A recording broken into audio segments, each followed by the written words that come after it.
పూర్వం కృష్ణ భగవానుడు ద్వారకానగరాన్ని పరిపాలిస్తున్నటువంటి రోజులలో ఒక బ్రాహ్మణుడు తన భార్య యందు ఒక కుమారుణ్ణి కన్నాడు. కానీ ఆ పిల్లవాడు పుట్టగానే మరణించాడు. ఆ పిల్లవాడిని తీసుకుని వచ్చి రాజద్వారం దగ్గర పడుకోబెట్టి, నేను ఏ పాపము ఎరుగని వాడను, ధర్మబద్ధమైనటువంటి నడువడి ఉన్నవాడను, అయినా సరే నా కుమారుడు మరణించాడంటే దేశానికి ఆధిపత్యం వహించినటువంటి రాజు యొక్క దోషము వలన ఇటువంటి పని జరిగి ఉండాలి, కాబట్టి రాజుకి ధర్మబద్ధమైన నడువడి లేదు అని ఉగ్రసేనుణ్ణి నింద చేసి ఆ శవాన్ని అక్కడ విడిచిపెట్టి కొంతసేపు తల కొట్టుకుని ఏడ్చి ఆ పిల్లవాడి శవాన్ని తీసుకుని వెళ్ళిపోయాడు. మళ్ళీ కొంతకాలం పోయిన తర్వాత ఇంకో కొడుకు పుట్టాడు. ఆ పిల్లవాడు కూడా పుట్టగానే మరణించాడు. మళ్ళీ ఆ పిల్లవాడిని తీసుకొచ్చాడు, రాజద్వారం దగ్గర పడుకోబెట్టాడు, ఏడ్చాడు, పిల్లవాడిని తీసుకున్నాడు, వెళ్ళిపోయాడు. ఇలా 80 కుమారులు కలిగారు. 80 పుట్టగానే మరణించేవారు. 80 శవాల్ని తీసుకొచ్చి రాజద్వారం దగ్గర పడుకోబెట్టి ఏడ్చి వెళ్ళిపోయేవాడు. అన్నిసార్లు కృష్ణుడు వింటున్నాడు, ఆయన ఏమీ మాట్లాడలేదు. 8వసారి రాజుని నింద చేస్తుండగా అర్జునుడు ద్వారకానగరంలో ఉన్నాడు. ఈ బ్రాహ్మణుడు, నాకు పుట్టినటువంటి బిడ్డలందరూ కేవలం రాజు యొక్క అధర్మము వల్లే మడిసిపోతున్నారని ఏడుస్తున్న సమయంలో అర్జునుడు చూసి ఒక మాట అన్నాడు. ఈపగిది నీవు వగవన్ వాపోవగ చూచి అకట వారింపంగా ఓపిన విలుకాడొక్కండీపురి లేడయ్యనయ్య ఇది పాపమగున్ అన్నాడు. ఒక్కొక్కసారి నోటి వెంట ఎంత విచిత్రమైన మాటలు వచ్చేస్తాయో చూడండి. తను ధనుర్విద్యాపారంగతుడు, చేత గాంధీవం పట్టుకుని శత్రుమూకలను దునుమాడగలిగినటువంటి శక్తి సామర్థ్యములున్నవాడు అర్జునుడు. అందుచేత ఆయన అన్నాడు, నువ్వు బ్రాహ్మణుడవు, నీ ఏడుపుని బట్టి నాకు అర్థమవుతోంది ఏమిటంటే నీకు 80 కొడుకులు ఇప్పటికి మరణించారు. 80 కొడుకులు పుట్టగానే మరణించి నువ్వు రాజద్వారం దగ్గర కూర్చుని ఏడుస్తుంటే నీ ఏడుపు పట్టించుకున్నవాడు ఈ ఊళ్ళో లేడు. నీ ఏడుపు నుంచి నిన్ను ఉద్ధరించి నీకు పుత్రశోకము కలగకుండా చేయగలిగినటువంటి విలుకాడు ఈ ఊళ్ళో లేడా? ఎంత ఎవరున్న ఊళ్ళో అడుగుతున్నాడు ఈ ప్రశ్న? కృష్ణ భగవానుడున్న ఊళ్ళో. అంటే ఒక్కొక్కసారి ఎటువంటి భావనలు మనస్సులోంచి వస్తాయో చూడండి. తాను విలుకాడనన్నటువంటి అతిశయము చేత ఈ మాట వచ్చింది. వస్తే ఆ బ్రాహ్మణుడు అన్నాడు, మాకిక్కడ కృష్ణుడున్నాడు, అనిరుద్ధుడున్నాడు, ప్రద్యుమ్నుడున్నాడు, బలదేవుడున్నాడు, ఉగ్రసేనుడున్నాడు, ఇటువంటి వాళ్లే రక్షించలేకపోయారే, నువ్వెవరవయ్యా ఇన్ని మాటలాడావు అన్నాడు. అంటే ఆయన అన్నాడు, అర్జునుడు కోపం వచ్చింది, వీళ్ళందరి పేర్లు ఇంత గొప్పగా చెప్తున్నావు, వీళ్ళు ఎవరైనా రక్షించారా? నీ కొడుకునిచ్చారా? నేనెవరినో తెలుసా? బలుడంగాను, నేను బలరాముణ్ణి కాను, మురాసురాంతకుడగాను, ప్రద్యుమ్నుండకాను, నే తెలియం తత్తనయుండగానని విరుద్ధ వ్రాతమున్ భీషణోజ్వల గాంధీవ ధనుర్విముక్త నిశితాస్త్ర శ్రేణిచే పీన్గుం పెంటలు కావించు పరక్రమ ప్రకీలు చండ స్ఫూర్తినే పార్థుండన్ అన్నాడు. నేను బలదేవుణ్ణి కాను, మురాసురాంతకుడ కాను, నేను మురారిని కాను, అంటే మురా అనబడేటటువంటి రాక్షసుణ్ణి సంహరించిన వాడను కాను, కాబట్టి నేను కృష్ణ భగవానుణ్ణి కాను. ప్రద్యుమ్నుండ కాను, నేను ప్రద్యుమ్నుండి కాను. నే తెలియంత తనయుండ కాను, తత్తనయుడు అంటే ప్రద్యుమ్నుడి కొడుకు, అనిరుద్ధుణ్ణి కాను. మరి నేనెవరు అంటే విరుద్ధ వ్రాతమున్ భీషణోజ్వల గాంధీవ ధనుర్విముక్త నిశితాస్త్ర శ్రేణిచే పీన్గుంపెంటలు కావించు పరాక్రమ ప్రకట చండస్ఫూర్తినే పార్థుండం అన్నాడు. ఏ మహానుభావుడి చేతిలో గాంధీవం పట్టుకుని 2 చేతులతోటి బాణాల్ని తీసి సంధించి విడిచిపెట్టి శత్రువుల యొక్క మూకల్ని చెండాడుతాడో అటువంటి సవ్యసాచి అయిన పార్థుణ్ణి నేనుండగా నీకు భయం లేదు. ఈసారి నీ కుమారుడు మరణించడు, నేను ఇక్కడే ఉండి నీ కుమారుడి ప్రాణములు పోకుండా కాపాడతాను, నీకు నా భయం. అలా నీ కొడుకుని నేను కాపాడలేకపోతే నేను అగ్ని ప్రవేశం చేస్తాను. నువ్వు కృష్ణుడుండగా జరగదా, బలరాముడుండగా జరగదా, వాళ్లే చెయ్యలేదు, నువ్వేం చేయగలవని కదా అడిగావు. ప్రతిజ్ఞ చేస్తున్నాను, నీ కుమారుణ్ణి రక్షించలేకపోతే నేను అగ్ని ప్రవేశం చేసి శరీరాన్ని వదిలిపెట్టేస్తాను, ఇది నా ప్రతిజ్ఞ అని ద్వారకలో ఉండిపోయాడు. ఉండిపోతే ఆ బ్రాహ్మణుడి యొక్క భార్య గర్భమును దాల్చింది. ఇంకా ప్రసవమయ్యేటటువంటి సమయంలో కబురు చేయమన్నాడు అర్జునుడు. ఆ పిల్లవాడు మరణించకూడదని. ఇంకా ప్రసవ వేదన ప్రారంభం అవుతోందనగా అర్జునుడికి కబురు చేశారు. ఆయన స్నానం చేసి శుచి అయి ఒక పవిత్రమైన ప్రదేశమునందు వెళ్లి నిలబడి పరమశివుణ్ణి ఒక్కసారి తలుచుకొని నమస్కారం చేసి, ఆయన వలన పాశుపతాస్త్రమును పొందినవాడు కనుక అక్షయబాణ తూణీరములను 2 భుజములకు కట్టుకుని శరవేగంతో ఆ బాణ పరంపర ప్రయోగం చేశాడు. ప్రసూతి గృహం చుట్టూ ఎటువంటి మంత్రపూరితమైనటువంటి బాణములతో పరంజా అల్లాడంటే అందులోకి సూక్ష్మమైన అణువు ప్రవేశించలేదు, అందులోంచి ఒక అణువు బయటికి వెళ్ళలేదు. కాబట్టి ఇప్పుడు మృత్యుదేవత ఎటు నుంచి వస్తుంది, ఎలా పిల్లవాడి ప్రాణాలు తీసుకెడుతుంది? తీసుకెళ్ళడానికి వీల్లేదు. కాబట్టి నేను బాణాలతో కట్టేశాను. నేను అటువంటి విలుకాడనటువంటి రక్షణ కవచాన్ని దుర్భేద్యముగా నిర్మాణము చేశాడు. లోపల ఒక పిల్లవాడి యొక్క క్యారమన్న ఏడుపు వినపడింది. ప్రసవం అయింది కాబట్టి బిడ్డడు జన్మించాడు అనుకున్నారు. పుట్టిన బిడ్డడు చనిపోయాడు అని ఏడుపులు వినపడ్డాయి. ఆశ్చర్యపోయే అర్జునుడు ఏడి పిల్లవాడు అని లోపలికి వెళ్ళాడు. 8 సార్లు పిల్లాడు చచ్చిపోయాడు. ఇప్పుడు చచ్చిపోయిన పిల్లాడు కూడా మాయమైపోయాడు అన్నాడు. ఎలాంటి చోటు నుంచి? అర్జునుడి చేత నిర్మింపబడిన దుర్భేద్యమైన బాణకవచమున్న చోటు నుంచి ఈసారి శరీరం కూడా అదృశ్యమైపోయింది. ఇప్పుడు ఏమన్నాడు అర్జునుడు? నేను ఆ పిల్లవాడిని రక్షించకపోతే అగ్ని ప్రవేశం చేస్తానన్నాడు. అంతమంది వీరుల్ని తెగటార్చాను, ఒక పిల్లాన్ని రక్షించడం నాకు లెక్క అనుకున్నాడు. కాబట్టి ఇప్పుడు తెలుసున్నది ఏమిటి?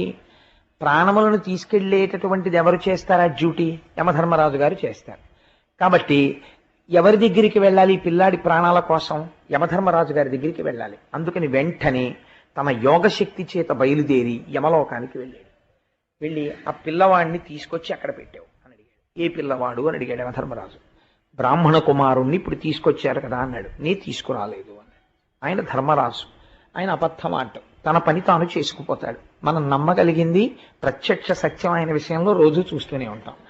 కాబట్టి నేను తీసుకురాలేదు ఆ పిల్లవాడిని, నేను చంపలేదు. ఆ పిల్లవాడినే కాదు, నేను అసలు ఆ బ్రాహ్మణుడి పిల్లలు ఎవరిని నేను చంపలేదన్నాడు. ఆశ్చర్యపోయాడు అర్జునుడు. అక్కడి నుంచి దిక్పాలకుల యొక్క లోకములన్నింటికీ వెళ్ళాడు. అన్ని లోకాలలో వెతికాడు. బ్రాహ్మణ కుమారుణ్ణి ఎవరు తీసుకొచ్చారు? నిజం చెప్పండి, చేత గాంధీవము పట్టుకున్న పార్థుడను. అబద్ధం ఆడితే అంగీకరించాను. గడగడలాడిపోయారు. మహాప్రభో మేము తీసుకురాలేదు, మాకు తెలియదా పిల్లవాడి సంగతి అన్నాడు. అన్ని చోట్ల తిరిగేశాడు, పిల్లవాడు కనపడలేదు. ఇప్పుడు తలవాల్చుకుని మళ్ళీ భూలోకానికి వచ్చాడు. ద్వారకానగరం దగ్గరికి వచ్చాడు. ఈ బ్రాహ్మణుడి కోసం అని చూస్తుంటే ఆయన కృష్ణుడి మందిరం దగ్గర ఉన్నాడు. ఆయన అన్నాడు, ఆ బ్రాహ్మణుడు, ఎక్కడి పండుతనూభవుండెక్కడి విలుకాడు, వీనికెక్కడి సత్వం ఎక్కడి గాంధీవము, తనకెక్కడి దివ్యాస్త్ర సమితి యమనవచ్చున్ అన్నాడు. వీడు పార్థుట్ట, ఓ గాంధీవంట, అక్షయ బాణ తూణీరాల్ట, మంత్రపూరితమైన బాణాల్ట, నా కొడుకుని రక్షిస్తాట. ఇన్ని చేశాడు. పిల్లాడు మాయమైపోయాడు.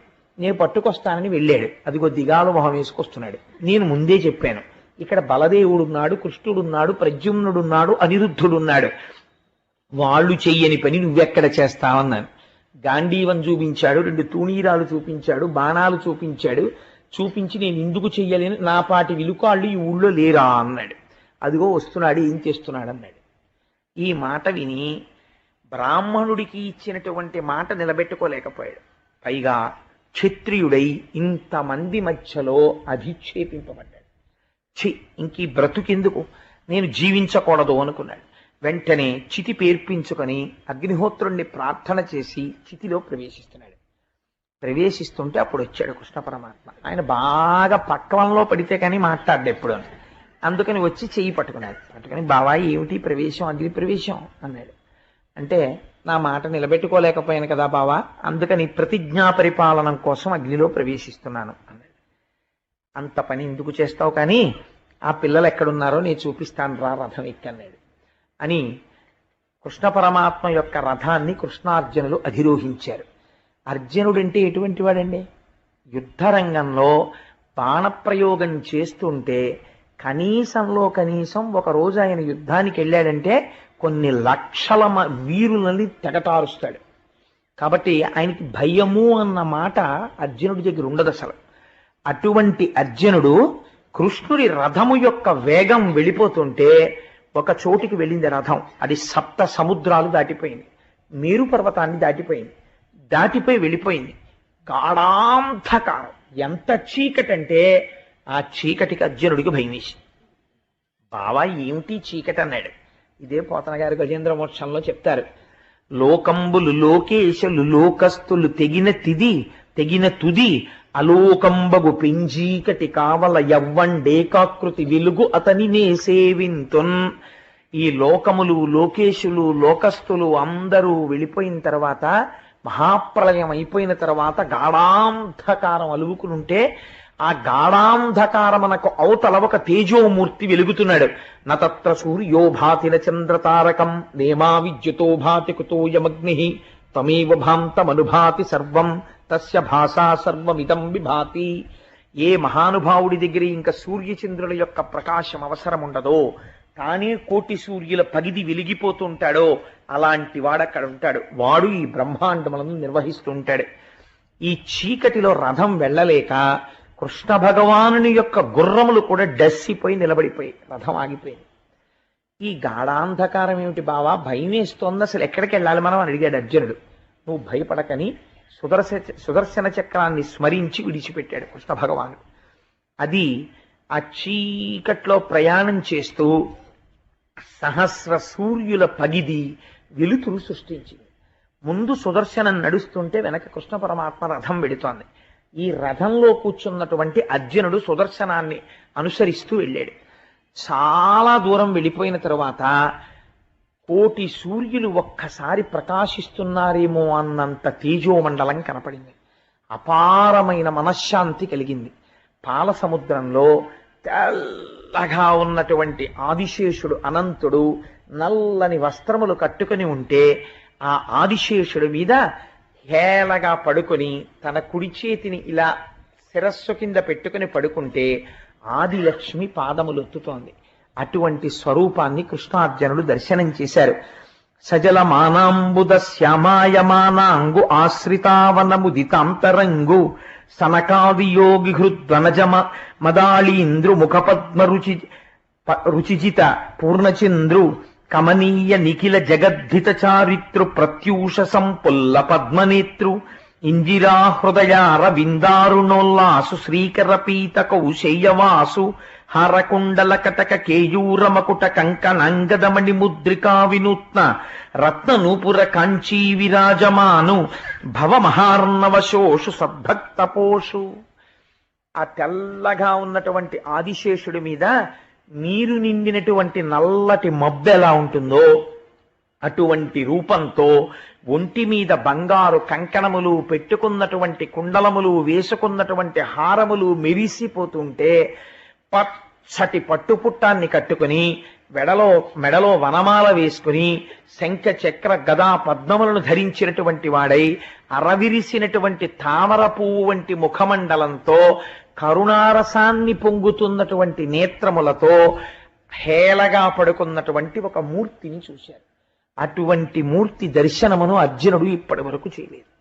ఆ శ్రీమన్నారాయణ దర్శనం అది. ఆయనే శ్రీ మహావిష్ణువు. అందులోంచి అంశగా కృష్ణ భగవానుడు వచ్చాడు. ఆ శ్రీ మహావిష్ణు దర్శనం చేసి పొంగిపోయి నమస్కరించారు. ఋషులందరూ చుట్టూ నిలబడి స్తోత్రం చేస్తున్నారు ఆ మహానుభావం. అటువంటి మూర్తిని చూసి దర్శించిన తరువాత ఆయన అన్నాడు, వచ్చారా నరనారాయణులారా, రండి అన్నాడు.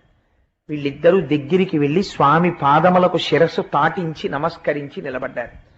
మీరు నాలోంచే ఒక అంశగా బయలుదేరి భూమండలం మీద రాక్షస సంహారం చేయడానికి నరనారాయణులుగా అవతరించారు. ఈ ఋషులు నా దగ్గరికి వచ్చి నా అంశ అయిన మీరు నిలబడి ఉండగా చూడాలి అని కోరుకున్నారు. ఇది చాలా చిత్రమైన కోరిక. ఈ కోరిక తీర్చాలి, అర్జునుడికి కలిగినటువంటి కించిత్ గర్వాన్ని అణచాలి. అందుకుని 10 మంది బ్రాహ్మణ పిల్లల్ని తీసుకొచ్చాం, ఇదిగో ఇక్కడే ఉన్నారు అని చూపించాడు. వాళ్ళ అదృష్టమేమో కానీ ఆ 10 మంది బ్రాహ్మణ పిల్లలు కూడా శ్రీమన్నారాయణుడి పాదాల దగ్గర కూర్చుని స్తోత్రాలు చేసుకుంటూ ఆయన పాదాలకి నమస్కారం చేసుకుంటూ కూర్చున్నారు. కూర్చుని ఉంటే కృష్ణార్జునులు చూసి ఆ స్వామికి నమస్కరించిన తర్వాత, మునులారా మీ కోరిక తీరిందా అన్నారు. ఎంత ఆశ్చర్యమైన కోరిక వాళ్ళది, ఎంత ఆశ్చర్యకరమైన లీల స్వామిది. అప్పుడు ఈ 10 మంది బ్రాహ్మణ కుమారుల్ని తీసుకుని కృష్ణుడి చేతికిచ్చి, ఈ పిల్లల్ని తీసుకుని నువ్వు భూమండలానికి వెళ్ళి బ్రాహ్మణులకు అప్పచెప్పు. ఎవరండా పిల్లలు? ఏ మహానుభావుడి దర్శనాన్ని యోగీంద్రులైనటువంటి వారు కూడా తమ మాంసనేత్రములతో చూడలేరో అటువంటి శ్రీమన్నారాయణుణ్ణి పుట్టింది మొదలు హాయిగా ఆయన దగ్గర కూర్చుని ఆయన్ని చూస్తూ, ఆయన సేవిస్తూ, లక్ష్మీదేవి పెట్టిన అన్నం తింటూ ఆయనని భజించినటువంటి మహాపురుషులైన బ్రాహ్మణ పిల్లల్ని తన రథం మీద కూర్చోపెట్టుకుని తిరిగి భూమండలానికి కృష్ణ భగవానుడు తీసుకొచ్చాడు.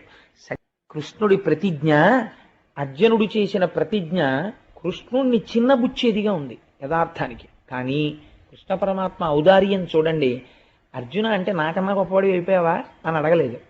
అడగకుండా అగ్ని ప్రవేశం చేసేంత స్థితికి వచ్చే వరకు ఊరుకున్నాడు. ఇప్పుడు ఇంకా అగ్ని ప్రవేశం దాకా వచ్చేసాడంటే పోయింది ఉన్న అహంకారం. అతిశయం పోయిన తర్వాత ఇంకా తనవాణ్ణి తాను రక్షించుకోవాలి.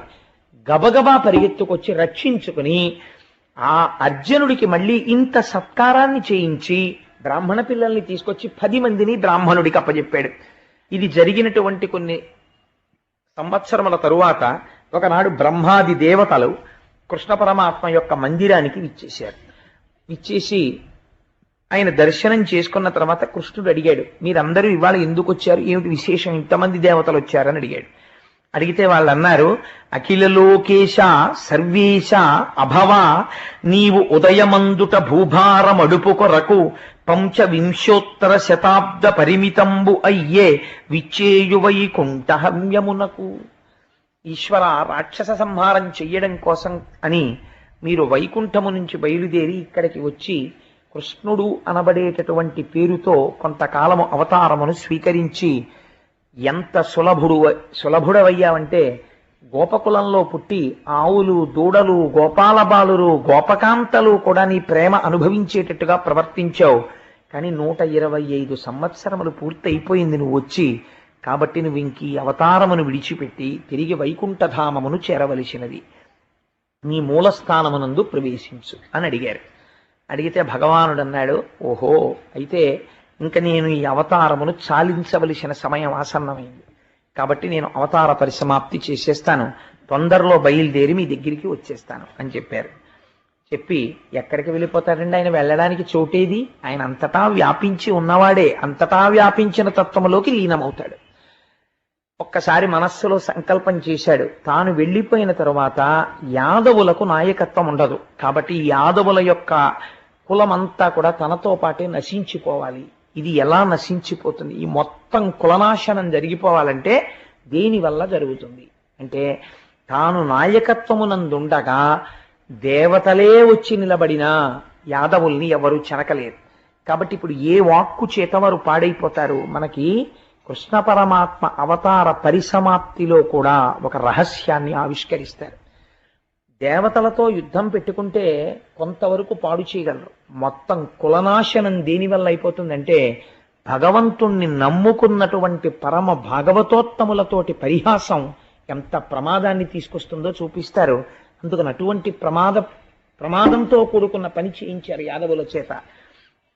ఒకానొక రోజున అసితుడు, మిత్రుడు, దుర్వాసుడు, భృగువు, అంగిరసుడు, కశ్యపుడు, వామదేవుడు, వాలకిల్యుడు, అత్రి, వశిష్ఠుడు, నారదుడు వంటి మహర్షులు ఒకరు కాదు, ఇద్దరు కాదు, ఒక్కొక్కడు మహాపురుషుడు. ఎవరి పేర్లు విన్నంత మాత్రం చేత పాపరాశి ధ్వంసమైపోతుందో అటువంటి మహర్షులందరూ కృష్ణ పరమాత్మ యొక్క దర్శనానికి వచ్చారు.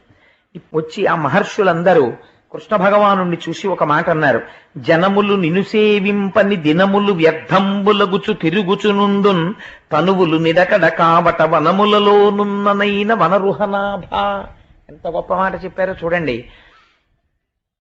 నిన్ను సేవించనటువంటి రోజు జీవితంలో ఏది ఉన్నదో ఆ రోజు నిరర్థకమైపోయినట్టే. ఇంత సర్వోత్కృష్టమైనటువంటి మనుష్య జన్మని పొంది కూడా మహర్షులు తీర్పు చెప్పేస్తున్నారు. కొందరు ఈశ్వరుడు తప్ప మిగిలిన వాటి అన్నిటి వైపుకి తిరుగుతారు. ఆ తిరగడంలో మనుష్య జన్మ నిరర్థకమైపోయింది. ఆ తర్వాత మళ్ళీ ఎక్కడికి వెళ్ళిపోతాడో తెలియదు. ఎన్ని కోట్ల జన్మలు మళ్ళీ ఉచ్చుల్లో పడి, కత్తులతో నరకబడి, శూలాలతో గుచ్చబడి, రోకళ్లతో కొట్టబడి, అరిచేతులతో అదమపడి, కాళ్లతో తొక్కబడి, ఎంత గింజుకుని ఎన్ని రకాలుగా చచ్చిపోతాడో.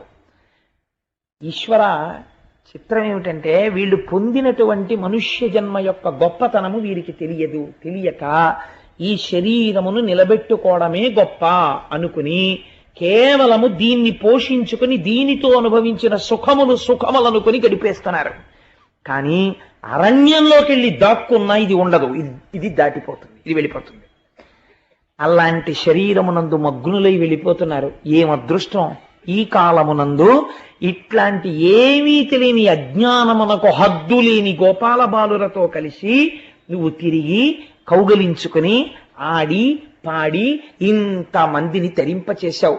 కృష్ణా, నీ లీలలు రాబో కాలంలో విన్నవారిని, చదివిన వారిని, చెప్పిన వారిని, గోవిందనామమును పలికిన వారిని గట్టెక్కించేస్తాయి. అంతటి గొప్ప అవతారాన్ని స్వీకరించావు తండ్రి. కాబట్టి నువ్వు ఒక్కసారి మళ్ళీ ఇలాంటి మూర్తి దొరకమంటే దొరుకుతుందా? ఒక్కసారి నిన్ను కన్నులార పైనుండి కిందకి దర్శిద్దామని వచ్చాం. వాళ్ళకి తెలుసు అవతార పరిసమాప్తి అయిపోతోందని. ఇటువంటి అవతారం మళ్ళీ రాదు. ఎందుచేత అంటే ఒక అవతారం వస్తే ఒక ప్రయోజనాన్ని తీర్చుకుని వెళ్ళిపోతుంది. కృష్ణావతారం లాంటి అవతారం ఇంకుండదు. ఎందుచేత అంటే ఒక యశోద, ఏమీ తెలియనటువంటి ఆజ్ఞురాలైన గోపిక పరిగెడుతుంటే పరిగెత్తడమా? ఏడ్పు తెలియని స్వామి కళ్ళు నిలువుని ఏడవడమా? అమ్మ రోటికి కట్టేస్తే ఏమీ తెలియని వాళ్ళ పాకడమా? నన్ను అమ్మ కట్టేసిందని పొట్ట మీద మచ్చపడేటట్టు ప్రవర్తించడమా? గోపవృద్ధులు పిలిచి చెంబు పట్రా అంటే పరిగెత్తికెళ్ళి చెంబు పట్రావడమా? అమ్మ దగ్గర భయం నటించి దాక్కోవడమా? మన్ను తినడమా? అక్రూరుడికి దర్శనం ఇవ్వడమా? గోపకాంతల దగ్గరికి వెళ్ళి వెన్నలు తినడమా? వాళ్లతో ఆడుకోవడమా? యమునా నది ఒడ్డున రాసలీల చెయ్యడమా? ఎన్నో లీలలు ప్రదర్శించడమా? ఇంతగా మమేకమైపోయి ఆవుల తోకలు పట్టుకుని ఆడుకోవడమా? అమ్మ పాట పాడితే నాట్యం చెయ్యడమా? అమ్మ కాళ్ళకి గజ్జెలు పెడితే గజ్జెలు కట్టుకోవడమా? అమ్మ దగ్గరికి వెళ్ళి అమ్మ నాకు ఆకలిస్తోంది అన్నం పెట్టమ్మా అండమా? అన్నము తినడము, ఆకలి వెయ్యడము ఒక వికారం. వికారములకు అతీతమైన వాడు వికారాన్ని ప్రదర్శించడమా? అమ్మ పెడితే తినడమా? పెరగడమా? పెరగడం తరగడం లేనివాడు పెరిగినట్టు కనపడ్డమా? ఇంతమందిని వివాహం చేసుకోవడమా? మా భర్త కృష్ణుడని తరింప చెయ్యడమా? రాక్షస సంహారం చెయ్యడమా? ఇంతటి అవతారమూర్తి అయి, సౌజన్యమూర్తి అయి ఉద్ధరించి అయ్యో వచ్చే తరాలు తరించిపోవాలని భగవద్గీత బోధ చెయ్యడమా? నమ్ముకున్న పాండవుల్ని వెన్నంటి ఉండి రక్ష చెయ్యడమా? ఈశ్వరా, నీలాంటి అవతారం మళ్ళీ వస్తుందా? ఒక్కసారి జుర్రేసుకుందామని వచ్చేసామా అని ఆ మహర్షులు ఆపాదమస్తకం ఆ కృష్ణుడి వంక చూసి పొంగిపోయి, స్వామి తరణంబులు భవదలదికి హరణంబులు దురిత లతల ఆగమముల కాభరణంబులు ఆర్త జనులకు శరణంబులు నీదు దివ్య చరణంబులిలన్. ఎంత గొప్ప మాట చెప్పారో చూడండి వాళ్ళు మహర్షులు. కాబట్టి ఈ భవజలధి సంసారమును దాటడానికి ఏవి ఆధారము? నీ పాదములు ఆధారము. వచ్చేటటువంటి కష్టములు తొలగిపోవడానికి ఏవి ఆధారము? నీ పాదములు ఆధారము. వేదములకు ఆభరణములు ఏవి? నీ పాదములు ఆభరణములు. అటువంటి నీ దివ్యమైనటువంటి చరణారవిందములను ఒక్కసారి ఈ మాంసనేత్రములతో చూడాలని వచ్చాం. మళ్ళీ ఇలాంటి పాదములు దొరుకుతాయా? ఇవి అంగనామంగనామంతరే మాధవం అని కొన్ని వేల మంది గోపకాంతల మధ్యలో ఏమీ తెలియని వాళ్ళ గోపకాంతల చేతులు పట్టుకుని నర్తించిన పాదములు ఈ శ్రీపాదములు. ఈ పాదములను గోపాల బాలురు మా కృష్ణుడు అనుకున్నారు తప్ప శ్రీమన్నారాయణుడని తెలియక ఆడుకున్న పాదములు ఈ పాదములు. ఈ పాదములు వాళ్లతో ఆడుకుంటున్నప్పుడు ఆ పిల్లల్ని తన్నిన పాదములు ఈ పాదములు. లక్ష్మీదేవి అంతటిది వాటికి నమస్కరించడానికి ఉవ్విళ్ళూరుతుందని తెలియక హేళగా ఆ పాదములను ఒళ్ళో పెట్టుకుంటే గోపాల బాలుర చేత ఒత్తబడిన పాదముల పాదములు. బ్రహ్మ కడిగిన పాదము అని చతుర్ముఖ బ్రహ్మచేత కడిగించుకున్న పాదములు. అట్లాంటి పాదములు గోపకాంతలు పట్టుకుని వాళ్ళు ఆడుకుంటే వాళ్లతో ఆడుకుని వాళ్ళ దగ్గర పరిగెడుతుంటే ఆ మువ్వల్ని చూసి ఆ చప్పుళ్ళు చూసి వాళ్ళు పొంగిపోయి వాళ్ళు ఆడుకున్న శ్రీపాదముల పాదములు. ఇంతమందిని తరింపచేసిన ఆ పాదాలని ఒక్కసారి చూద్దామని వచ్చాం కృష్ణ. అని పాదముల వంక చూసి స్తోత్రం చేశారు. శ్రీనాయక నీనామము నానాభవ రోగ కర్మ నాశనమునకు విన్నాణంబగు ఔషధమిది కానరు దుష్టాత్ములకట కంజదలాక్ష. కృష్ణ, నీ నామము, నీ లీలలు, నీ కీర్తి, నీ కథలు ఎక్కడ స్తోత్రం చేయబడుతుంటాయో అక్కడ మళ్ళీ ఇలాంటి అవతారం ఉంటుందా అని 33 కోట్ల మంది దేవతలు కూడా కూర్చుని వింటారు. అలాంటి కథాశ్రవణం జరుగుతున్నటువంటి ప్రదేశంలో ఆఖరణ ఒక్కసారి పొంగిపోయి గోవిందా గోవిందా అంటూ నీ నామం చెప్పుకున్నవాడున్నాడే, వాడు పొందనిదేముంది, ఇది పొందుతారని చెప్పడం అసాధ్యం. వాళ్ళు అన్నిటినీ పొందేస్తారు. ఎందుకని నువ్వు ఎంత సంప్రీతిని పొందుతావో నీ నామము చెప్పినప్పుడు. కలియుగానికి నామమే రక్ష. అటువంటి గొప్ప నామము, తేలికైన నామము, నీ అంతట నువ్వు కష్టపడి సంపాదించుకున్న నామము, 7 ఏండ్ల బాలుడవై 7 రాత్రులు 7 పగళ్ళు కొండ నెత్తి నిలబెట్టి రక్షించుకుని నువ్వు సంపాదించుకున్న నామము గోవిందనామము, భాగవతంలో వచ్చిన నామము. అందుకని అటువంటి గోవిందుని పట్టాభిషేకం ఒక ధూర్తుడు, ఏమీ తెలియని వాడు ఒక్క మాట చెప్తే నమ్మి వృద్ధులు, పిల్లలు, పెద్దలు, ఆడవాళ్ళు, ముసలివాళ్ళు, ఆవులు, ఆఖరికి వేషాలు కట్టి వాడు చెప్పాడు మేము నమ్మామని ఇంతమంది వరుస కట్టి అంత దూరం నుంచి ఇంత దూరం నువ్వు ఉన్నావని నమ్మి, నీ నామము సత్యమని నమ్మి పరిమళ ద్రవ్యాలు జల్లుతూ వచ్చిన వారిని ఉద్ధరించకుండా ఉంటాడా? వాడి పట్టాభిషేకం జరిగితే అటువంటి నామము నీ నామము. ఆ నామము సముపార్జింపబడింది నువ్వు కృష్ణమూర్తిగా ఉండగా. అటువంటి ఈ రూపమును, అటువంటి గోవింద పట్టాభిషేకాన్ని పొంది ఒక ఒత్తు లేకుండా గోవిందాని కీర్తింపబడిన నామమును సముపార్జించుకున్న కథ భాగవతాంతర్గతము. ఆ అవతారము కృష్ణ పరమాత్మ. ఇంత గొప్ప అవతారాన్ని మళ్ళీ మేము చూడగలమా? మళ్ళీ వస్తుందా ఇటువంటి అవతారం? మాకు వస్తాయా రోజులు? మళ్ళీ మేము ఎప్పుడు వింటాం దశమస్కంధం? నీకేమో ఇవాళ పూజ చేసుకుంటుంటే నాకే ఎంత బెంగొచ్చిందో, ఈశ్వరా మళ్ళీ ఎప్పుడు చెప్పిస్తావు నాతో భాగవతం అని. కాబట్టి ఎంత పొంగు ఆ చిన్ని కృష్ణుడి గురించి వింటుంటే. కాబట్టి అటు మహర్షులు బెంగ పెట్టుకున్నారు, మునులు బెంగ పెట్టుకున్నారు. స్వామి మళ్ళీ ఎప్పుడు చూస్తాం? ఒక్కసారి నిన్ను ఆ పాదమస్తకం చూసి తరించిపోదామని వచ్చాం. అందుకుని వచ్చామయ్యా అంటే కృష్ణ పరమాత్మ చూసి నవ్వి, నేను కూడా మిమ్మల్ని రప్పించడానికి ఒక కారణం ఉంది. మీరు నన్ను చూసి తరించారు కదా, చెప్పవలసిన మాట చెప్పారు. ఇదే లోకం కూడా తెలుసుకోవాలి. కాబట్టి ఇప్పుడు నేను మనస్సులో చేసిన సంకల్పం తీరడానికి మీరు ఒక్కసారి నది ఒడ్డుకి వెళ్ళండి, నదీ స్నానం చెయ్యండి. యాదవ కుల నాశనం జరగాలి, అవతార పరిసమాప్తి. ఈ మహర్షులందరూ వెళ్ళి ఆ నది ఒడ్డున స్నానం చేసి కూర్చుని భగవంతుడి యొక్క కథలు తలుచుకు పొంగిపోతున్నారు. ఏమి కృష్ణావతారం, వీళ్ళందరినీ తీసుకొచ్చి ద్వారకలో పెట్టాడు, ఇలా రక్షించాడు, జరాసంధుణ్ణి పీచమణిపించాడు, ధర్మరాజుతో రాజసూయం చేయించాడు, కురుక్షేత్రంలో యుద్ధం చేయించాడు, భీష్మాచార్యుడికి మోక్షం ఇచ్చాడు, తాను వెళ్ళి ఎదురుగుండా నిలబడి విష్ణు సహస్రనామ స్తోత్రం చెప్పించాడు. ఏమి కృష్ణుడు, కృష్ణుడు లాంటి అవతారం ఉంటుందా మళ్ళీ అని వాళ్ళు పరవశించిపోతుంటే అక్కడికి యాదవులందరూ కూడా నవ్వుతూ తుళ్ళుతూ ఆడుకుంటూ దూరం నుంచి ఈ మహర్షుల్ని చూశారు. వాళ్లలో ఒక చిత్రమైన బుద్ధి పుట్టింది కృష్ణుడి యొక్క ప్రచోదనము చేత. సాంబుడికి చీర కట్టి ఆడదానిలా అలంకరించి కడుపు ఎత్తుగా కనపడేటట్టుగా చేసి ఆ మహర్షుల దగ్గరికి తీసుకొచ్చి వీళ్ళు ఏ పాటి పరిజ్ఞానంతో చెప్తారో చూద్దాం అనుకుని మూకలు కూడియాదవులు ముందట బెట్టుక యార్చి నవ్వుచున్ పోకల పోవుచున్ ముని సమూహము కొయ్యన సాగి మ్రొక్కుచుం ప్రాకటమైన ఈ సుదతి భారపు గర్భమునందు పుత్రుడో ఏకతమందు బలికయో ఏర్పడ చెప్పుటటన్న ఉగ్రులై. ఆ సాంబుడికి చీర కట్టి కడుపు ఎత్తుగా పెట్టి గర్భిణి అయినటువంటి స్త్రీ అని చెప్పి నాట్యాలు చేసుకుంటూ ఆడుకుంటూ పాడుకుంటూ వెళ్ళిపోతున్నటువంటి గోపబాలుర యందు దుర్బుద్ధి పుట్టింది. ఆ సాంబుణ్ణి తెచ్చి మహర్షుల ముందు నిల్చోపెట్టి, మీరు మహాత్ములు కదా, మీకు తెలియని విషయాలు ఉండవు కదా, మీరు త్రికాల వీధులు, ఈ ఆడపిల్ల కడుపులో మగపిల్లాడున్నాడా, ఆడపిల్లుందా, కవలలున్నారా, ఏ విషయం మాకు చెప్పండి అన్నారు. అనేసరికి వాళ్ళు ఆ స్త్రీ వంక చూశారు. మహాగ్రహం వచ్చింది. అంటే మీకు భగవద్భక్తులతో పరాచికమా? కృష్ణుడున్నటువంటి గడ్డ మీద ఉన్న మీకు ఇటువంటి పరిహాసం చేయడానికి సిగ్గుపట్టలేదా? ఏ కృష్ణ భగవానుడు బ్రాహ్మణుల్ని చూడగానే భక్తితో సేవిస్తాడో, వాళ్ళ కాళ్ళు కడిగి నీళ్లు తల మీద చల్లుకుంటాడో, అటువంటి కృష్ణుడితో కలిసి ఉండి మీకింతటి దుస్సాహసమా, మాతో పరిహాసమా అని వాళ్ళన్నారు. వాలాయము ఎదుకుల నిర్మూలకరంబైన ఎట్టి ముసలంబొకటి బాలిక కుదయించును పుండాలస్యము లేదటంచు అటపల్కుటయున్. కొడుకక్కర్లేదు, కూతురక్కర్లేదురా, క్షణం ఆలస్యం లేకుండా ముసలం ఒకటి పుడుతుంది అమ్మాయి కడుపులోంచి. ముసలం అంటే పెద్ద రోకలి పుడుతుంది.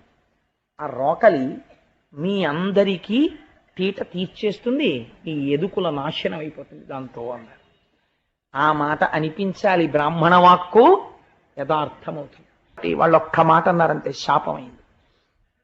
వెంటనే పరిహాసం చేస్తున్నటువంటి వాళ్ళకి భయం వేసింది. ఇలా అన్నారు ఏమిటన్నా, సాంబుడికి కట్టిన చీర విప్పారు. విప్పితే ఆ చీరలోంచి కడుపు దగ్గర నుంచి ఒక పెద్ద ఇనప రోకలి కింద పడింది. పడగానే భయం వేసి ఆ రోకలి పట్టుకుని పరుగు పరుగున కృష్ణ పరమాత్మ దగ్గరికి వెళ్ళారు. ఆ రోకలి ఆయన పాదాల దగ్గర పెట్టారు. తెలియక మహర్షులతో పరిహాసం ఆడాం, శిపించారు, ఈ రోకలి పుట్టింది, ఇప్పుడు మమ్మల్ని ఏం చెయ్యమంటావు అని అడిగారు.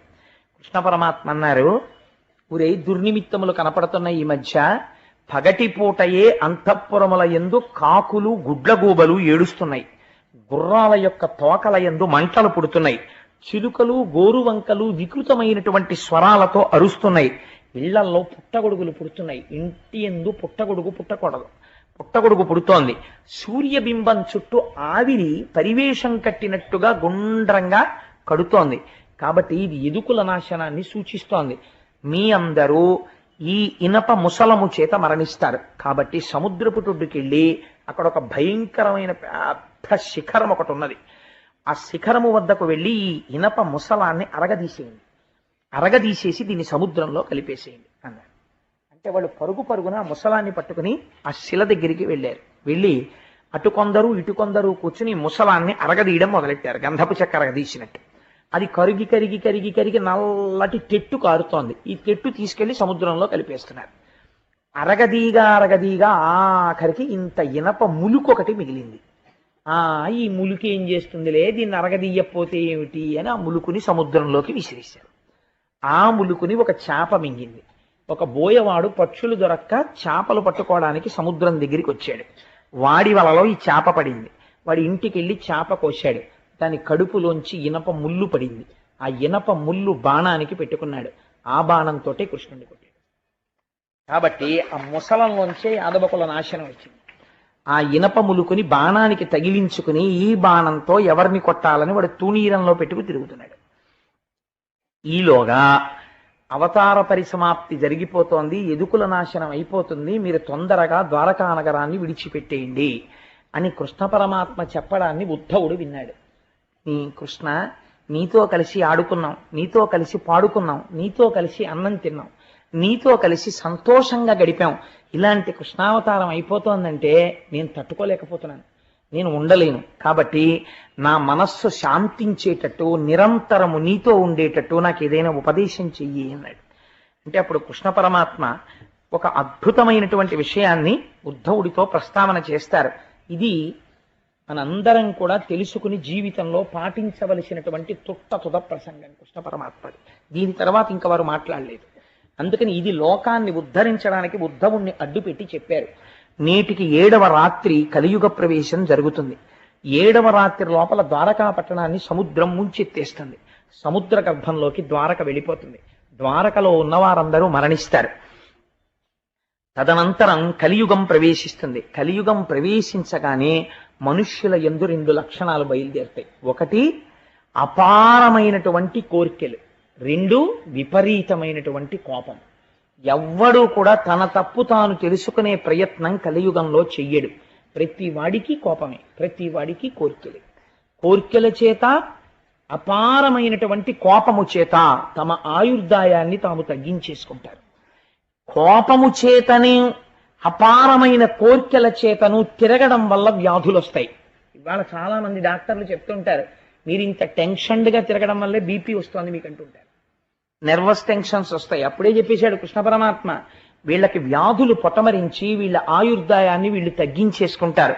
కలియుగంలో ఉండేటటువంటి మనుష్యులకి రాను రాను రాను రాను వేదము ప్రమాణము కాదు, యజ్ఞయాగాదులు చెయ్యకండి, వేదము చేత ప్రోక్తమైనటువంటి భగవన్మూర్తులను పూజించకండి అని చెప్పినటువంటి మాటలు బాగా రుచిస్తాయి. రుచించి కోట్ల జన్మల అదృష్టం చేత వేదము ప్రమాణమని అంగీకరించగలిగినటువంటి స్థితిలో పుట్టిన వారు కూడా వదిలిపెట్టేసుకుంటారు.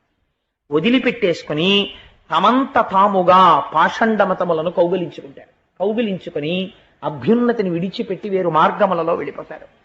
అల్పాయుర్దాయంతో జీవిస్తారు. పూజలు తమ మనస్సుని సంస్కరించుకోవడానికి, ఆచారములు తమంత తాము పాటించడానికి వచ్చాయి. ఒక ఉపవాసం అనేటటువంటిది తక్కువ పదార్థాన్ని తీసుకుని శరీరాన్ని నిలబెట్టుకుని మరింత పవిత్రంగా పూజ చేసుకోవడం కోసమని ఉపవాసం అన్న ఆచారం వచ్చింది. కట్టుకున్న బట్ట చెమట వాసన కొట్టి, కట్టుకున్న బట్ట అన్ని రకాలైనటువంటి సంపర్కముతో ఉన్నదైతే దాని యొక్క స్పర్శ చేత శరీరములోనున్న మనస్సు నిలకడ పొందవని ఆరేసిన బట్ట కట్టుకో, లేకపోతే పట్టుబట్ట కట్టుకోని శాస్త్రం నిర్దేశించింది. కానీ రాను రాను రాను రాను కలియుగంలో ఏమవుతుందంటే ఆచారాన్ని విడిచిపెట్టేయడానికి ప్రజలు ఇష్టపడతారు.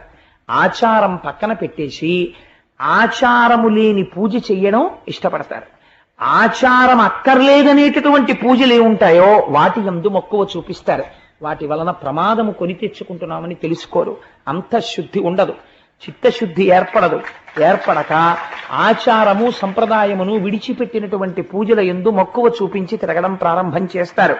అయ్యో, ఈ ఆచారం పాటించడం అనేటటువంటిది మన మనస్సుని సంస్కరిస్తుంది అని తెలుసుకోవడం మానేసి ఏ పూజ చేస్తే ఏ రూపాన్ని ఆశ్రయిస్తే ఆచారం అక్కర్లేదని ప్రచారం ఉంటుందో అటువైపుకే తొందరగా అడుగేస్తారు. కానీ దానివల్ల తాము పొందవలసినటువంటి స్థితిని పొందలేము అని తెలుసుకోలేకపోతారు. ఇవన్నీ కృష్ణ పరమాత్మ చెప్పిన మాటలన్నీ. ఇంద్రియములకు వశులైపోతారు. ఎప్పుడూ ఇంద్రియములకు బానిసలై ఇంద్రియము చెప్పిన మాటని ఎదురు తిరిగి నేను ఎందుకు అనుభవించాలని అడిగేవాడు ఉండడు. మనస్సు కంటితో అనుభవించంటే బానిస అయి తిరుగుతాడు, చెవితో వినమంటే బానిస అయి తిరుగుతాడు. ఎందుకు అలా చేస్తామని అడిగితే అధిక్షేపిస్తాడు. ముఠాలు కడతారు, సంఘాలు కడతారు, కొట్టుకుంటారు, రాజులే ప్రజల సొమ్ము దోచుకుంటారు, ప్రజలు రాజుల మీద తిరగబడతారు. ఎవడికి యోగ్యతని బట్టి గౌరవం ఉండదు, వాడి పాండిత్యమును బట్టి గౌరవం ఉండదు, వాడి భక్తిని బట్టి గౌరవం ఉండదు. ఏ రకంగా ఆర్జించాడన్నది ప్రధానం అవ్వదు కలియుగంలో, ఎంత ఆర్జించాడన్నది ప్రధానం. ఎవడికి ఐశ్వర్యం ఉందో వాడే పండితుడు, ఎవడికి ఐశ్వర్యం ఉన్నదో వాడే పెద్ద పెద్ద దేవస్థానాలకి ట్రస్టీ. వాడికి ఆచమనం చేయడం కూడా చేత కాకపోవచ్చు, కానీ వాడు ట్రస్టీగా ఉంటాడు. ఎందుకు? వాడికి ఏమొచ్చు? వాడు ఆ దేవస్థానాన్ని ఏమైనా సంస్కరించగలడా? వాడు ఏమైనా నడిపించగలడా? వాడు ఔదార్యం ఉన్నవాడా? అక్కర్లేదు. వాడు ఏమైనా పూజ చేయగలడా? పోనీ ఓ అయ్యప్ప స్వామి గుడి ట్రస్టీల్లా 10 భగవత్ కార్యాలు చేయించగలరా? వాళ్ళ డబ్బు తీసుకొచ్చి భక్తులకి పెట్టి మీరు డబ్బు ఇవ్వకండి పూజలు చేసుకోండి అనగలవా? అనలేరు. కానీ ఎందుకు మరి ట్రస్టీలు అవుతారు అంటే అది కలియుగం యొక్క లక్షణం. కాబట్టి పనికి మాలిన వాళ్ళు వెళ్ళి ఆలయాల నిర్వహణలో పూనుకుని ఈశ్వరుని యొక్క స్వరూపాన్ని ప్రజలకి అందించడంలో భంగపాటుకి గురైపోతారు. కాబట్టి అందరూ ఎంతసేపు గుళ్ళ చుట్టూ తిరిగేవాళ్లే కానీ అసలు కలియుగంలో వెళ్ళవలసినటువంటిది భగవంతుడి పాదములను గట్టిగా పట్టుకుని తరించిపోయినటువంటి మహాపురుషులైన వాళ్ళు ఉన్నారు.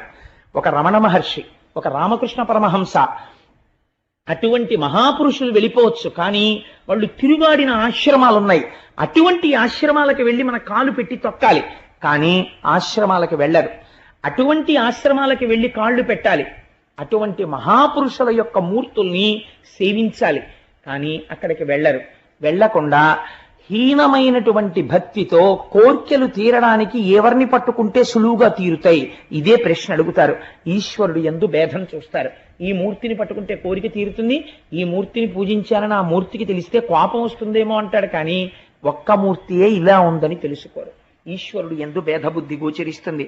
కాబట్టి ఉద్ధవా, నేను నీకొక్క మాట చెప్తాను, ఈ వాక్యాన్ని నువ్వు బాగా జ్ఞాపకం పెట్టుకో. ఇదే నేను మొన్న గోవింద పట్టాభిషేకం జరుగుతుండగా నా మనసుని తొలిచేసిన వాక్యం. ఈ ప్రపంచమునందు ఉన్నదంతా డొల్లయే అని నువ్వు తెలుసుకోవడానికి నీకు ఒక గొప్ప యాసిడ్ టెస్ట్ చెప్పేస్తున్నాను. ఇంద్రియముల చేత నీకు ఏది సుఖాన్ని ఇస్తోందో అదంతా డొల్లా, అది నీ మనుష్య జన్మని పాడు చేయడానికి వచ్చిందని గుర్తుపెట్టుకో. ఎంత గొప్ప మాట చెప్పేశాడో చూడండి. దీని నుంచి దాటాలని నువ్వు అనుకుంటున్నావా? నీకు నేను ఒక మాట చెప్తాను. ఇక్కడి నుంచి బదరికాశ్రమానికి వెళ్ళిపో. బదరికాశ్రమానికి వెళ్ళిపోయి కలియుగంలో నామాన్ని గట్టిగా పట్టుకోవడం నేర్చుకో. ఈశ్వర నామాన్ని విడిచిపెట్టకు. గట్టిగా భగవంతుని యొక్క నామం పట్టుకో. చాలా మంది చాలా విషయాల్ని గజిబిజి చేసేసి అనేక రకాలుగా చెప్పేస్తారు. అసలు ఏది ఏమిటో ఉద్ధవా నేను నీకు చెప్పేస్తాను. ఇవి బాగా జీవితంలో జ్ఞాపకం పెట్టుకో. ఎవరైతే ప్రయత్నపూర్వకంగా కొంతకాలం మౌనంగా ఉంటారో, చంద్రశేఖర పరమాచార్య స్వామి బయటికి వచ్చి ఒక్క మాట మాట్లాడితే లక్షల మంది అర్రులు చాచేవారు. అటువంటి చంద్రశేఖర పరమాచార్య స్వామి వారు స్వయముగా బ్రహ్మమైపోయారు. వారికి పూజ ఎందుకండి? ఒరుగంటి పూజ అని ప్రతిరోజు గంట సేపు పూజ చేసేవారు. అలాగే ప్రయత్నపూర్వకంగా కొన్నాళ్ళు మౌన దీక్షలో వెళ్ళిపోయేవారు, మాట్లాడేవారు కాదు. మహాత్ములైన వాళ్ళు మనకి మార్గం చూపిస్తారు ఎలా బ్రతకాలో. కాబట్టి మౌనము, ఇంద్రియ నిగ్రహము, జపము, తపస్సు, మంత్రమును అనుష్ఠానము చేయుట, భగవన్మూర్తి ముందు కూర్చొనుట, ఈశ్వరుణ్ణి సేవించుట. ఒక సెలవు దినం వస్తే ఎలా గడపాలని కాదు, ఒక 4 గంటలో 5 గంటలో మన ఇంట్లో కాసేపు కూర్చొని భార్య భర్త కూర్చుని ఒక స్తోత్రం చేసుకుందాం. ఇలాంటి ఆలోచనలు రావు. కానీ ఎవరు వీటిని పాటించడం మొదలు పెట్టారో వాళ్ళు మెట్లెక్కడం మొదలు పెట్టేస్తారు. ఉద్ధవా జ్ఞాపకం పెట్టుకో. కాబట్టి మౌనము, జపము, తపము, నామము, పూజ ఇవి ప్రారంభించాలి. క్రమముగా దీని వలన నేనేమిస్తాను? ఇంద్రియములకు లొంగని స్థితిని ఇస్తాను. ఇంద్రియాలని బలవంతంగా తొక్కపెట్టడం వేరండి. ఎందుచేతనో తెలుసా? ఒకడు అక్కడే గోనె సంచులున్నాయి. ఆ గోనె సంచుల్ని తీస్తుంటే పాము ఇలా ఇలా వచ్చేసింది. వాడు కంగారులో ఆ పావుని దూరంగా పారేద్దామని ఇలా పట్టేసుకున్నాడు. పట్టుకోవడంలో అది కరవడానికి వీలు లేకుండా పావుని పట్టుకున్నాడు. ఇప్పుడు మీరు ఒక మాట చెప్పండి. నాకు ఇలాంటి యథార్థమైన సంఘటన ఒకటి తెలుసు, అందుకే దీన్ని ప్రయోగించాను నేను. ఈ చేత్తో పావుని పట్టుకున్నవాడు పావుని గెలిచాడా? అనుకోకుండా పావుని పట్టుకున్నాడు. పావుని పట్టుకున్నాడు. నేను మృత్యువుని గెలిచాను, పావుని గెలిచానని వాడు అనగలడా? అనలేడు. పావు తోక కింద తిరుగుతుంటుంది ఊపుతూ. వాడికి ఇప్పుడు ఈ పట్టుకున్న పావుని ఎలా విసిరేయాలో తెలియదు. ఎటు విసిరితే ఇది మళ్ళీ వస్తుందో ఏమిటో అసలు అంత ఆలోచన కూడా ఉండదు. భయపడిపోయి గజ గజ గజ గజ వణికిపోతుంటాడు. వాడు జయించాడా పావుని? పాము చేత వీడు జయింపబడచ్చా? చెప్పలేము. ఇంద్రియాల్ని బలవంతంగా అణిచిపెట్టిన వాడి స్థితి అంతే. అందుకే ఇంద్రియానికి కావలసిన సుఖం వేదం ఏం చెప్పిందో ఆ సుఖమునివ్వాలి. అందుకే ఆశ్రమములన్నిటిలో నేను ఏ ఆశ్రమమునయ్యున్నానో తెలుసా? నేను గృహస్థాశ్రమమయ్యున్నాను అని చెప్పాడు కృష్ణుడు. ఎందుచేత? ధర్మబద్ధమైపోయింది సుఖమంతా. ఈ ఇంద్రియములు ఏ సుఖాన్ని పొందవచ్చో ఆ సుఖమును నువ్వు హాయిగా వేదము చెప్పిన సుఖాలని అనుభవించవచ్చు. వేదము ఎలా చెప్పిందో అలా అనుభవించవచ్చు. అనుభవించి ఇది సుఖము కాదు, ఇది సుఖంలా కనపడుతోంది అంతే అని సత్యాన్ని తెలుసుకోగలవు. కాబట్టి ఇప్పుడు నీ ఇంద్రియములకు లౌల్యం ఉండదు. ఇంద్రియాలని గెలవడం అంటే ఏమిటో తెలుసా అండి? ఒక వస్తువుని చూసి ఇంద్రియంలో చాంచల్యం రాకుండా ఇలా కళ్ళు మూసేసుకుని అమ్మో నేను చూడండి బాబాయ్ చూస్తే నా మనసు పాడైపోతుందని కళ్ళు మూసుకోవడం ఇంద్రియాలని గెలవడం కాదు. కళ్ళు తెరిచి ఆ వస్తువు వంక చూస్తూ మా జగన్మాత అని మీరు అన్నారనుకోండి. ఒక స్త్రీ, ఒక అందమైన స్త్రీ, ఎందుకు దాపరికం? నేను ఒక ఉదాహరణ చెప్పేస్తాను. ఒక అందమైన స్త్రీని అలా వెళ్ళిపోతోంది అనుకోండి. వెళ్ళిపోతుంటే వెంటనే పురుషులకు లౌల్యము కలిగిందనుకోండి, వాడు పాపం మూట కట్టేస్తున్నాడు మనస్సు చేత. దాన్ని నివర్తయ మనోమత్త స్వజనే క్రియతాం మనః అంటుంది సీతమ్మ. వాడు ఒక్కసారి వెంటనే నా చేత రోజు పూజలు అందుకునేటటువంటి నా తల్లి పార్వతీదేవి ఇవాళ నీ కంటికి కనపడతానని జగన్మాత నడుస్తోంది, ఏమి నా అదృష్టం అన్నాడు అనుకోండి, వాడు పుణ్యం మూట కట్టేసాడు. అలా ఎప్పుడు అనగలడు? ఏమి సుఖం నాకు తెలియదా? ఎందుకు వచ్చిన చూపు? దిక్కుమాలిన చూపు. నేను మా జగన్మాతని చూస్తానన్నాడు అనుకోండి, వాడు తరించిపోయాడు. కాబట్టి సుఖము సుఖము కాదని తెలుసుకోవడానికి ఆశ్రయనీయము గృహస్థాశ్రమము. అందుచేత అటువంటి గృహస్థాశ్రమమునందుండి ఇంద్రియములకు లొంగనటువంటి స్థితికి ఒకడు ఎదుగుతున్నాడు. అలా ఎదిగిన వాడెవడున్నాడో వాడు శమమును పొంది ఉన్నాడు. దాన్ని శమం అంటారు ఉద్ధవ. మనోనిర్మలత్వము, మనస్సు ఎందు నిర్మలంగా ఉంటాడు, ఎప్పుడు హాయిగా ఉంటాడు, ఈశ్వరుణ్ణి సేవించుకుంటూ ఉంటాడు. తాను భగవంతుణ్ణి ఏది పూజా మందిరంలో చూశాడో అదే లోకమంతటా చూస్తుంటాడు. బెంగ పెట్టుకోడు కృష్ణావతారం అయిపోయిందని. కృష్ణావతారం అయిపోవడం ఏమిటి, నాకు కనపడుతున్న వాళ్ళందరూ కృష్ణ స్వరూపాలే అంటాడు, పొంగిపోతాడు. కాబట్టి ఇప్పుడు ఏమైపోయింది, సమత్వ బుద్ధితో ఉంటాడు. ఇటువంటి దాన్ని విద్య అని పిలుస్తారు. ఇది తెలియక వాడు వేరు నేను వేరు అని ఎప్పుడు కుచ్చిత బుద్ధితో ఉండి పైకి ఎలా కనపడినా, ఎంత పవిత్రమైన వాళ్లే కనపడినా, లోపల పరమ కుళ్ళు బుద్ధితో ఉన్నవాడెవడున్నాడో వాడు అవిద్యయందున్నాడు. వాడు విద్యయందు లేడు, వాడికి విద్య తెలియదు. చిత్తశుద్ధి, తృప్తి, నాకు ఈశ్వరుడు ఏమి ఇవ్వలేదు అన్న తృప్తితో ఉండగలిగిన వాడు ఎవడున్నాడో వాడు దమమును పొంది ఉన్నాడు. మీకు తీసుకొచ్చి ఇంత అన్నం పెట్టేశారనుకోండి, మీరు తినగలరా? మీ కడుపు నిండడానికి ఇంత అన్నం దొరికింది అనుకోండి, చాలు. ఇంత అన్నం ఇవాళ తినడానికి ఈశ్వరుడు ఇచ్చాడు, అది నవలడానికి పళ్ళు ఇచ్చాడు, పళ్ళు ఉంచాడు, కడుపులోకి వెళ్ళిన దాన్ని జీర్ణం చేస్తున్నాడు, చాలు. ఇంకింతకన్నా ఏం కావాలి నాకు? ఇంట్లో 10 బస్తాలు ఉంటే తింటానా ఈ పూట? చాలు. ఏ పూటకు ఆ పూట నాకు ఆకలేసినప్పుడు వెంటనే అన్నం దొరికేట్టు ఈశ్వరుడు చేస్తున్నాడు. ఇంకింతకన్నా ఏం కావాలి? ఇది నమ్మాడు కావ్యకంఠ గణపతి ముని. కాబట్టి అరుణాచలం వెళ్ళి తమ్ముడు ఏడుస్తున్నాడు అన్నం లేదని. వెళ్ళి ఒక బ్రాహ్మణ గృహం కనబడింది. ఆ బ్రాహ్మణ గృహం ముందు నిలబడి భవతి భిక్షాం దేహి అన్నాడు. కాలి గజ్జలు గల్లుమంటూ ఒక ఆవిడ బయటికి వచ్చి, అయ్యో నాయన ఆకలితో ఉన్నారా, రండిని కూర్చోపెట్టి అన్నం పెట్టింది. ఇద్దరు అన్నం తినేశారు అన్నదమ్ములు. తాంబూలం వేసుకుని ఆయన అరుగు మీద పడుకోండి అంది. అమ్మా ఇంటాయన ఏరమ్మా అన్నారు. ఇంటాయన లోపల ఉన్నాడయ్యా, ఆయన దర్శనమంతా తేలిగ్గా దొరికేది కాదులే అంది. ఆయన తాంబూలం వేసుకుని ఆవిడ దక్షిణ ఇచ్చిన దక్షిణ కూడా ఉంది. అన్నదమ్ములు ఇద్దరూ అలిసిపోయి కడుపు నిండా తిని అరుగు మీద పడుకున్నారు. మర్నాడు తెల్లవారుజామున తెలివచ్చింది. ఆ తల్లి నిన్న రాత్రి ఆకలితో ఉన్నప్పుడు అన్నం పెట్టింది, ఆ అమ్మకు నమస్కారం అనుకుని చూశాడు. అది గణపతి గుడి యొక్క అరుగు. ఎక్కడి నుంచి వచ్చింది ఇల్లు? నమ్ముకున్న వాడికి నమ్ముకున్నంత. నీకు ఆకలేసినప్పుడు అన్నం పెట్టడానికి జగదంబ నీ వెంట తిరిగితే నీకు ఇంకే ఐశ్వర్యం కావాలి? నువ్వు నమ్ముకుని అమ్మని ఇక్కడ సుప్రతిష్ఠితం చేసుకుంటే నీకు ఇంకింతకన్నా ఏ ఐశ్వర్యం కావాలి? సమస్త జగదాధారుడు నావాడై ఉన్నాడు అన్న తృప్తి కలిగి ఉండడం దమం. ఎవడు ఈశ్వరుడు యందు భక్తితో ఉండి నియమపాలనం చేస్తాడో అది నిజమైన సుఖం. ఎవడు ఈ శరీరంతో అన్ని అనుభవిద్దామని దాచేసుకుంటాడో, ఈ శరీరం ఉండిపోతుందని నమ్ముకుంటాడో అదే దుఃఖం. కాబట్టి ఎవడు గుణములకు సాక్షిగా ఉండడాన్ని నేర్చుకుంటున్నాడో, ఆ కోపం ఎందుకు వచ్చింది? ఎవరి కోపం ఎక్కడి నుంచి వచ్చింది? ఒకనాడు ప్రశాంతంగా ఉన్నాడు. ఈ ప్రశాంతత ఎవరు నిద్రపోయారు? ఎవరు లేచారు? నిద్రపోయినప్పుడు ఎవరున్నారు? మరి లేచినప్పుడు ఎవరున్నారు? నిద్రలో లేనిది లేచినప్పుడు ఎక్కడి నుంచి వచ్చింది? లేచినప్పుడు ఉన్నది నిద్రలో ఏమైపోయింది అని తనలో తను ఎవరు విచారణ చేసుకుని జాగృత, స్వప్న, సుషుప్తి అనబడే 3 అవస్థలకి సాక్షిగా ఉంటున్నాడో వాడే ఈశ్వరుడై నాదో ఏకమైపోతున్నాడు. కాబట్టి ఇది తెలుసుకోవడానికి ప్రయత్నము చేయని వాడు చిల్లున్న మట్టి కుండలో నీళ్లు పోసుకుని రాత్రి తాగుదాం అనుకున్న పిచ్చివాడు. ఆయుక్షీణం అయిపోతుంది వాడికి, కన్నంలో నీళ్లు కారిపోతున్నాయి, ఇంకా ఎప్పుడో ఏదో తెలుసుకుందాం అనుకుంటాడు. అవకాశం వచ్చినప్పుడు తొందరగా తెలుసుకుని దాన్ని తీసుకొచ్చి ఆచరణలో పెట్టుకోలేనటువంటి మూఢుడు వాడు. చిల్లుకుండ యందు నీరు పోసుకుని రాత్రి తాగుదాం అనుకున్న మౌఢ్యం ఉన్నవాడు. కాబట్టి ఇవి అన్ని బాగా నిలబడడానికి ఉత్తవా ముందు నువ్వు ఒక ప్రయత్నాన్ని ప్రారంభించు.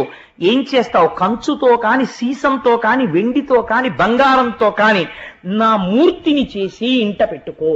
ఇందుచేత సాత్వికమైన మూర్తిని తీసుకొచ్చి ఇంట్లో పెట్టి పువ్వులు వేయడం మొదలు పెడితే ఆ మూర్తి ఏం చేస్తుందో తెలుసా? మొదట్లో నువ్వు పెట్టింది అది తింటోంది అనుకుంటావు, నైవేద్యం పెట్టి. నువ్వు వేసిన పువ్వులు అది పుచ్చుకుంటోంది అనుకుంటావు. అది క్రమంగా ఏం చేస్తుందో తెలుసా?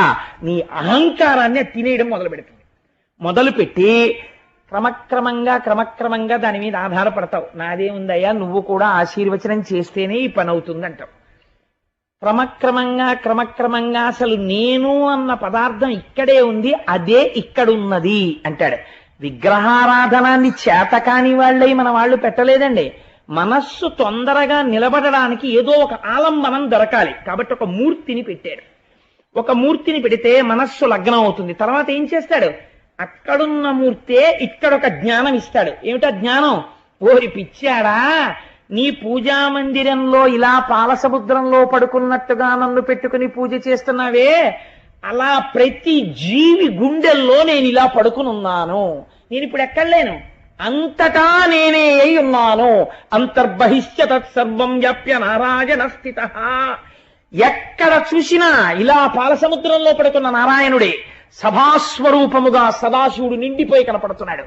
ఈశ్వర దర్శనము, విరాట్ రూప దర్శనముగా సహస్రశీర్షా పురుష అనేక రూపాలతో దర్శనమవుతున్నాడు అని ధ్యానమునందు గోచరమవుతుంటే ఆనందమును పొందుతూ అంతటా ఈశ్వరుణ్ణి చూస్తుండగా ఒకనాడు వాడిలో ఉన్నటువంటి ప్రాణవాయువు ఉత్క్రమణమును పొందుతోంది. వాడు నన్నే చూస్తూ వెళ్ళిపోయాడు కాబట్టి నాయందే చేరిపోతున్నాడు. కాబట్టి ఉద్ధవా, నువ్వు ఈ పని ప్రారంభించు, బదరికాశ్రమాన్ని చేరిపో, వచ్చేస్తోంది కలియుగం అన్నాడు. అంటే ఉద్ధవుడు బయలుదేరి బదరికాశ్రమానికి వెళ్ళిపోయాడు.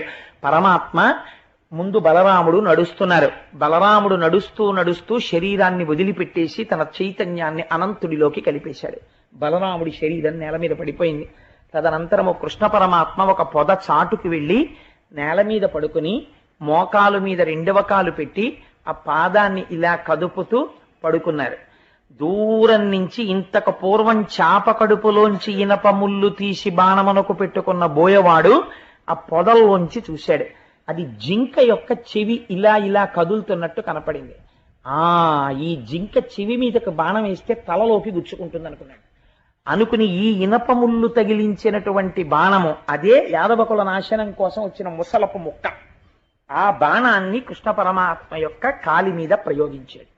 ఏ శ్రీపాదములు గోపాల బాలురు నరణించాయో, ఈ లోకాన్నంతటినీ పవిత్రం చేశాయో, స్వామి పాదచిహ్నములు ఈ నేల మీద మోపాడో, ఏ మహానుభావుడు కురుక్షేత్రంలో అర్జునుడి రథం మీద కూర్చుని గీతాపదేశం చేశాడో, ఏ పాదములను నమ్మి అర్జునుడు ధన్యుడైపోయాడో, ఏ పాదములను పట్టుకుని కొన్ని కోట్ల మంది మోక్షాన్ని పొందారో, ఆర్తితో పిలిచిన వాళ్ళ దగ్గరికి పరిగెత్తి ఏ శ్రీపాదములు దర్శనమిచ్చాయో అటువంటి బొటనవేలి దగ్గర ఆ బాణము వెళ్ళి గుచ్చుకుంది.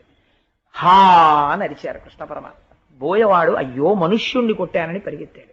కృష్ణ పరమాత్మ పడుకునున్నారు, రక్తం ధారల కింద కారిపోతుంది. అయ్యయ్యో ఎంత పొరపాటు చేశాను స్వామి, మీ పాదాన్న బాణంతో కొట్టాను, నా జన్మకి ఇంకసలు నిష్కృతి ఉన్నదా అని నేలన పడి ఏడ్చాడు. నువ్వు నిమిత్త మాత్రుడివి నాయనా, ఎవడూ తప్పించలేడు. ఎంతటి వాడు కూడా ఒకసారి ఈ శరీరంతో వచ్చిన తరువాత శరీరాన్ని వదిలిపెట్టవలసింది. నేను కూడా పెద్దల యొక్క వాక్కులు పాటించాను, అందుకని బాణం కాలికి తగిలితే విడిచిపెడుతున్నాను. లేకపోతే పరీక్షిత్ అమ్మ కడుపులో ఉండగా శుకుడు అంటాడు, నువ్వు ఏ అమ్మ కడుపులో ఉండగా బ్రహ్మశిరోనామకాస్త్రం వస్తే మీ అమ్మ కడుపులోకొచ్చి నిన్ను రక్షించాడో వాడి కాలిపొటన వేలికి బాణం తగిలితే వాడు ప్రాణం వదులుతాడా? తన్ని తాను రక్షించుకోలేడు. వాడు నిర్ణయించుకున్నాడు అలా బాణపు దెబ్బ తిని వదులుతానని, ఒకరి మాట నిలబెట్టడానికి. ఇప్పుడు నేను అందులోకి వెళ్ళను, మళ్ళీ ఆ భారతం అందులోకి పెడితే అదో పెద్ద కథ అయిపోతుంది. కాబట్టి ఆ బాణపు దెబ్బ చేత కృష్ణ పరమాత్మ శరీరమును వదిలిపెట్టేస్తున్నారు. పరుగు పరుగున దారుకుడు వచ్చాడు, ఏమిటి స్వామి పరిస్థితి, మీరిలా పడిపోవడమా, కృష్ణుడు శరీరం వదిలిపెట్టడమా అని. లేదు, అవతారం పరిసమాప్తం అయిపోతోంది, ఈ గుర్రములు రథము అన్ని అదృశ్యమైపోతాయి. ఇప్పుడు యాదవులందరూ కొద్ది క్షణాల్లో మరణించబోతున్నారని చెప్పారు. అకారణంగా ఆడుకుంటున్న యాదవుల మధ్యలో మీరు మేము రెండు పక్షాలు వేసుకుని యుద్ధం చేసుకుందాం అన్నారు. యుద్ధం చేసుకోవడం మొదలు పెట్టారు. ఒక్కొక్కళ్ళ శరీరంలో ఉన్నటువంటి శరీరాన్ని నువ్వు ముక్కలంతా ఖండించేసుకున్నారు, అలా కొట్టేసుకున్నారు.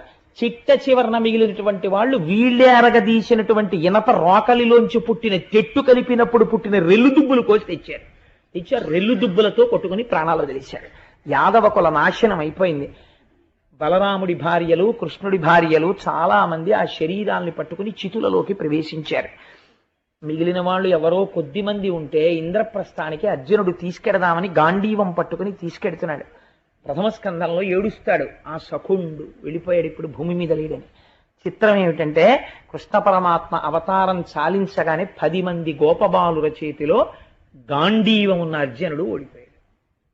ఆఖరి అప్పుడు వచ్చి ధర్మరాజుకి చెప్తాడు, గాంధీవం ఉంది, పాశుపతాస్త్రం ఉంది, గెలిచాననుకున్నాను. ఆ మహానుభావుడు అన్ని అస్త్రాలకి అస్త్రం, వాడి సారథ్యం వల్ల గెలిచాను అనుకోలేదన్నయ్యా, వెళ్ళిపోయాడు నా సఖుడు, నేను జీవన్మాత్రుడని అన్నాడు. ధర్మరాజు గారు అన్నారు, ఇంకా మనం వద్దురా, అటువంటి మహానుభావుడు వెళ్ళిపోయిన తర్వాత మనం వద్ది భూమండలం మీద రెండు వెళ్ళిపోదామని పిచ్చివాళ్ల జుట్టు విరబోసుకుని ఆ ఆభరణాలన్నీ తీసి పక్కన పెట్టేసి ఉత్తరాభిముఖంగా వెళ్ళిపోయి పాండవులు, ద్రౌపది, కుంతి అందరూ శరీరాలు వదిలిపెట్టారు. కలియుగం ప్రవేశించింది. కానీ కృష్ణ పరమాత్మ ఉద్ధవుడితో ఒక్క మాట చెప్పారు, ఎవ్వరికీ భయం లేదు. ఎవరు ఈ భాగవత కథ వింటున్నారో వాళ్ళందరికీ కూడా చెవులలోంచి అమృతమును పానము చేసినట్టే, వారందరూ నన్నే చెందుతారు, నేను అభయం ఇస్తున్నాను. కాబట్టి వారు కన్ను మూసినప్పుడు, వారు కన్ను తెరిచినప్పుడు నా దర్శనమే అగుట కొరకు. ఓం శ్రీకృష్ణాయ నమః. శ్రీకృష్ణ పరమాత్మ దివ్య లీలలను, శ్రీకృష్ణ పరిసమాప్తం పవిత్ర గాథను భక్తిశ్రద్ధలతో వీక్షించిన మీ అందరికీ హృదయపూర్వక ధన్యవాదాలు. శ్రీకృష్ణ పరమాత్మ కృపాకటాక్షం మీపై, మీ కుటుంబ సభ్యులందరిపై ఎల్లప్పుడూ ఉండాలని మనస్ఫూర్తిగా ప్రార్థిస్తున్నాము. శ్రీకృష్ణుని అనుగ్రహంతో మీ ఇంట సుఖశాంతులు, ఆరోగ్యం, ఆనందం, ఐశ్వర్యం నిండాలని కోరుకుంటున్నాము. ఈ పవిత్రమైన శ్రీకృష్ణ పరిసమాప్తం కథను భక్తిశ్రద్ధలతో విని శ్రీకృష్ణ పరమాత్మ తత్వాన్ని మీ హృదయంలో నిలుపుకోండి. ఓం నమో భగవతే వాసుదేవాయ. ఈ పవిత్రమైన శ్రీకృష్ణ కథ మీకు నచ్చితే ఓం నమో భగవతే వాసుదేవాయ అని కమెంట్ చేయండి. మీ కుటుంబ సభ్యులు, బంధుమిత్రులు మరియు భక్తులతో ఈ శ్రీకృష్ణ దివ్యగాథను తప్పక షేర్ చెయ్యండి. మీ ఒక్క షేర్ ద్వారా మరో భక్తుడికి శ్రీకృష్ణ పరమాత్మ దివ్య సందేశం చేరవచ్చు.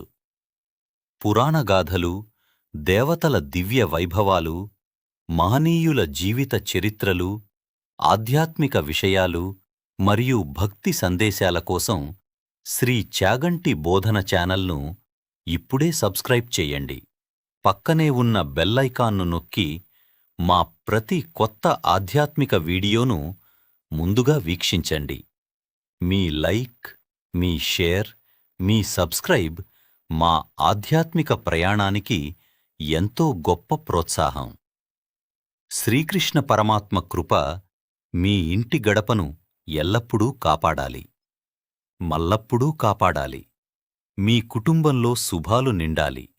మీ జీవితం సుఖసంతోషాలతో, శాంతితో, ఐశ్వర్యంతో వర్ధిల్లాలి. శ్రీకృష్ణ పరమాత్మ అనుగ్రహంతో మీ కోరికలన్నీ నెరవేరాలని మనస్ఫూర్తిగా ప్రార్థిస్తున్నాము. శ్రీకృష్ణ పరమాత్మకు జై. ఓం నమో భగవతే వాసుదేవాయ. శ్రీ చాగంటి బోధనకు మీ అందరి ఆశీస్సులు ఎల్లప్పుడూ ఉండాలని కోరుకుంటున్నాము.